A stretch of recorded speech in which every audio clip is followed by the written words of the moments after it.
Hi అండి, నమస్తే. Welcome back to Manu channel. ఈరోజు మన మను ఛానల్లో వచ్చి చిట్టి చిట్టి కాకరకాయలండి. భలే చిన్న చిన్నవి ఎంత బాగుంటాయో. ఇవి చేదే ఉండవండి, చాలా కమ్మగా టేస్టీగా ఉంటాయండి. చాలా ఈజీగా వేయించేసుకోవచ్చండి. భలే బాగుంటాయండి. వేడి వేడి రైస్లో కొంచెం నెయ్యి వేసుకొని కాకరకాయ ఒక్కటి పెట్టుకొని తింటే కమ్మగా ఉంటుందండి.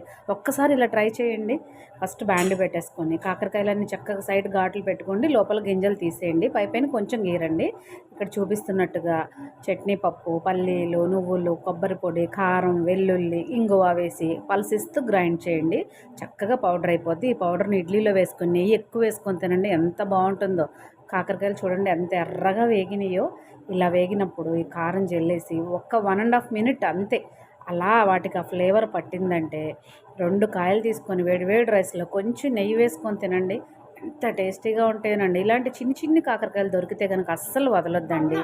Like, share, subscribe for more videos. Thank you for watching.